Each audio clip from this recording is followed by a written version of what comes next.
Hello, আশা করি সবাই ভালো আছেন। আজকে অত্যন্ত গুরুত্বপূর্ণ একটি ডিভাইস সম্পর্কে আপনাদেরকে দেখাবো। সেটা হচ্ছে আমরা প্রতিনিয়ত কিন্তু মাছ মাংস খাই, হ্যাঁ? এখানে মনে করেন মাছ মাংস আমি নিছি।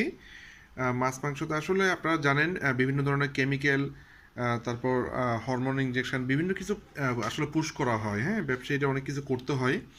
যাই হোক, আমাদের আমাদের দরকার খাবার পিউরিফাই করে খাওয়া, হ্যাঁ? তো আমি চাইনাতে একটা ডিভাইস দেখছি। এই ডিভাইসটা সবসময় চাইনিজরা ম্যাক্সিমাম চাইনিজরা ব্যবহার করে এবং পুরো ওয়ার্ল্ডে 190টা দেশে এই ডিভাইসটি পাওয়া যায়। তো সেই ডিভাইসটি কিনছি, আমি আপনাদেরকে দেখাবো কীভাবে মাছ মাংস থেকে সে ক্ষতিকারক পদার্থগুলো বের করবে, হ্যাঁ? আমি আপনাদেরকে লাইভ দেখাবো। ধন্যবাদ। এখন আমি ডিভাইসটা দিচ্ছি এখানে। ডিভাইসটা দিলাম এবং আমি এখানে আমি স্টার্ট দেবো এখন। আমি স্টার্ট দিলাম।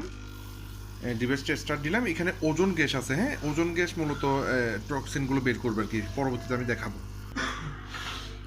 মেশিনটা কিছুক্ষণ চলার পর দেখেন এই ক্ষতিকারক জিনিসগুলো বেরিয়েছে, হ্যাঁ? এগুলো আগে মাংসে ছিল না। যেগুলো মাংসের চর্বি সেগুলো কিন্তু রয়ে গেছে। ছাগলের মাংসের চর্বি রয়ে গেছে, কিন্তু এই ক্ষতিকারক জিনিসগুলো বের হয়েছে, হ্যাঁ?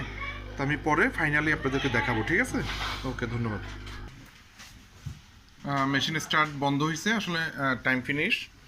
তো আমরা দেখি আসলে কি পরিমাণ ক্ষতিকারক পদার্থ বেরিয়েছে। দেখেন, এই দেখেন এগুলো কি, হ্যাঁ? চর্বি, মাংসের চর্বি কিন্তু রয়ে গেছে, হ্যাঁ? এগুলো মাংসের চর্বি, ছাগলের মাংসের চর্বি কিন্তু রয়ে গেছে, মাছ আছে, হ্যাঁ? কিন্তু এগুলো দেখেন কি বেরিয়েছে, ঠিক আছে? স্পষ্ট বিষয়, দেখেন কি বেরিয়েছে, হ্যাঁ? এগুলো খুব ক্ষতিকারক। এগুলোই মানে বলতেছে যে রক্তনালীতে ব্লক হওয়ার জন্য এই ধরনের ক্ষতিকারক কেমিক্যালগুলোই দায়ী আর কি, হ্যাঁ? তো সুস্থ থাকার জন্য এই ডিভাইসটি কন্টিনিউ ব্যবহার করা দরকার। ভিডিওটি অবশ্যই শেয়ার করবেন, কারণ আপনার একটি শেয়ারের কারণে একটি পরিবারের জীবন বাঁচতে পারে। আর বিস্তারিত জানতে আমার সাথে যোগাযোগ করতে পারবেন। ধন্যবাদ, ভালো থাকবেন। পরবর্তী ভিডিওতে দেখা হবে। ধন্যবাদ।